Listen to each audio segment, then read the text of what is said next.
অন্তর্বর্তী সরকার শেখ হাসিনার ফ্যাসিজমের পুনরাবৃত্তি করবে না বলে আশাবাদ প্রকাশ করেন বিএনপির সিনিয়র যুগ্ম মহাসচিব রুহুল কবির রিজভী।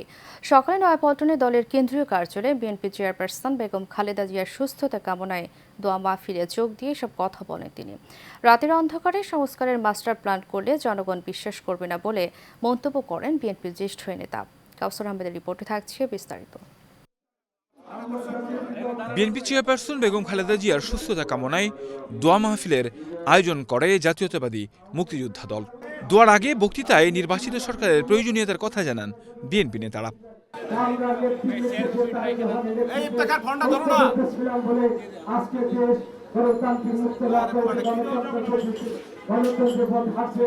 গোটা বাংলাদেশের গণতান্ত্রিক অভিযাত্রার সুস্থতা জড়িত।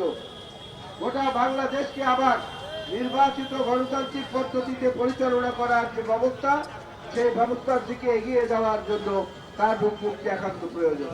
মুক্তিযুদ্ধের প্রতি, যুদ্ধের প্রতি, এই মুক্তিযোদ্ধাদের প্রতি ওনার যে একটা অসীম ভালোবাসা, সেটা বারবার দেখিয়েছেন আমাদের জন্য।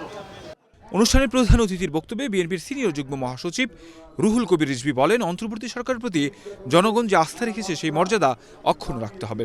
সবকিছু বন্ধ করে সংস্কারের মাস্টার প্ল্যান করলে দেশের জনগণ তা মেনে নেবে না।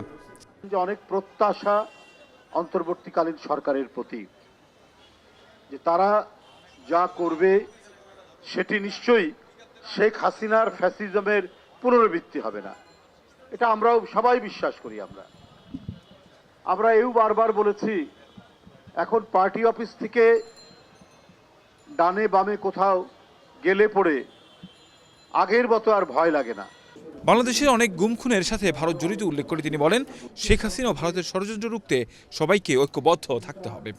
বন্ধুত্ব, প্রেম, স্বামী স্ত্রীর সম্পর্কটা এত নিবিড় ছিল যে শেখ হাসিনার অনেক অপকর্মের দায় ভারত নিজেই নিয়েছে।